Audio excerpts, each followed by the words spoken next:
This is a story about a world obsessed with stuff. It's a story about a system in crisis. We're trashing the planet, we're trashing each other, and we're not even having fun. The good thing is that when we start to understand the system, we start to see lots of places to step in and turn these problems into solutions.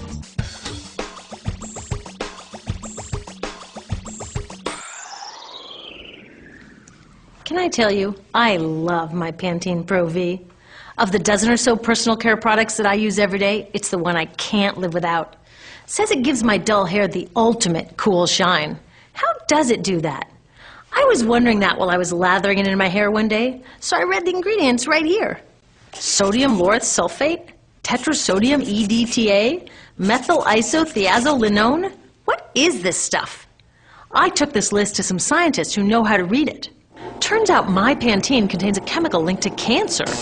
And lots of other products in my bathroom, from sunscreen to lipstick and even baby shampoo, also contain chemicals linked to cancer or other problems like learning disabilities, asthma, and even damaged sperm. Like most parents, I try to keep my family safe. But now I find out my bathroom is a minefield of toxins? What are we supposed to do?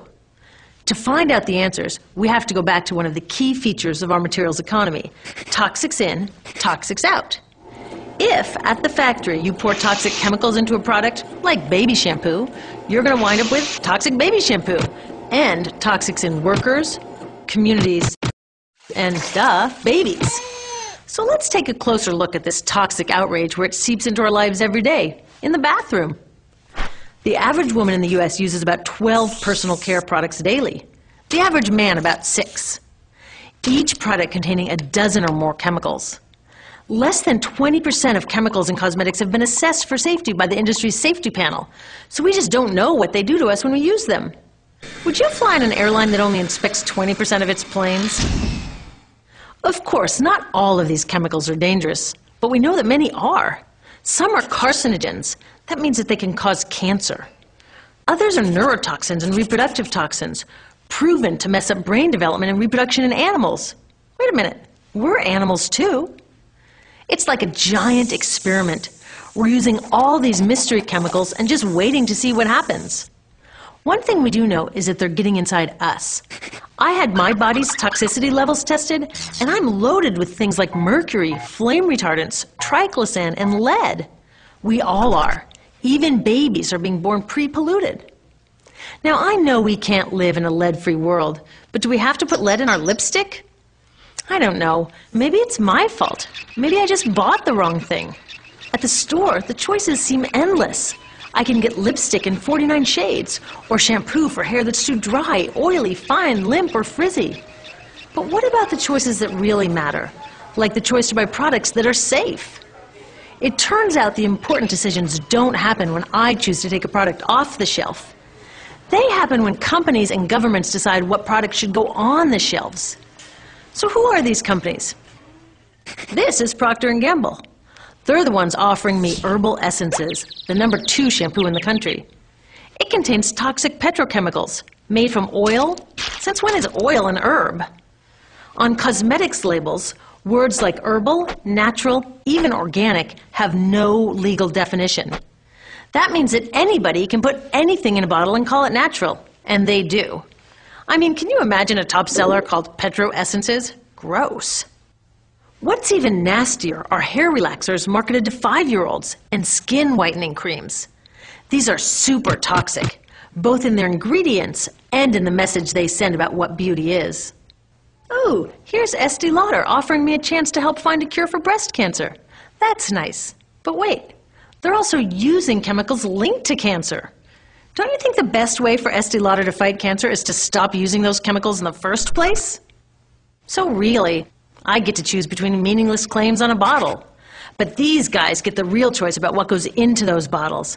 And that happens back here, at the factories where they're formulated. Why do the makers of these products use all these toxics? Are they trying to poison us?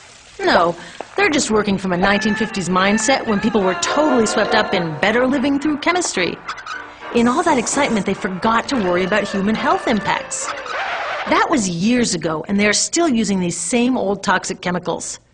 Today, big cosmetics companies say the doses of poison in their products are small enough to be harmless. Yeah, maybe if you use them once a year. I guess they never get out and see that their products are being used and combined with other products every day. A little toxic dose under your arms, a little more on your hair, on your lips. And workers in nail and hair salons get dosed all day long.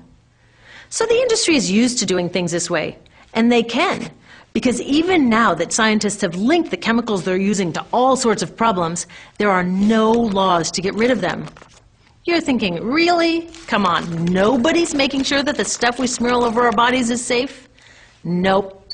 The FDA doesn't even assess the safety of personal care products or their ingredients. Since 1938, they've banned just 8 out of over 12,000 ingredients used in cosmetics. They don't even require that all of the ingredients be listed on the label. Now, this is an example where we can all agree a little more government action would be helpful. This lack of regulation leaves a huge hole that the cosmetics industry is all too happy to fill. They set up their own committee to self-police their products, and compliance with their recommendations is voluntary. So the cosmetics industry is making the rules and then deciding whether or not to follow them. So you see, it isn't our fault that these toxic products are in our bathrooms. It's a whole broken system that's ignoring the simple rule: toxics in, toxics out. But we're not helpless. There are resources online that we can use to protect ourselves by identifying the best possible choices in the store. But the real action is with people working to change the system.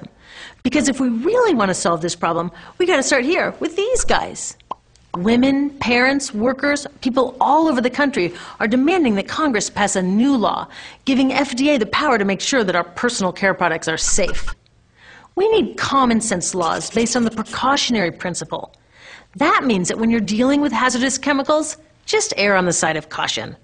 Let's not debate how much lead should be allowed in lipstick. Just get the toxic chemicals out of our products. Smarter laws would force companies to get past that old 50s mindset and figure out how to get us all clean and shiny without toxic chemicals. Can they? Totally. Many responsible cosmetics companies are already putting safer products on the market. Green chemists are developing substances that are designed to be safe and non-toxic in the first place. European governments have required the removal of many toxic chemicals, and companies have figured out how to comply. When cosmetics are reformulated to be safe and labeled honestly, then we can feel comfortable with the choices available at the store. We can choose bouncy hair or full hair, shiny lipstick or matte. We can even choose to feel beautiful without using 20 products. But we'll know that whatever we choose, the most important choice, the choice to be safe and healthy, has already been made.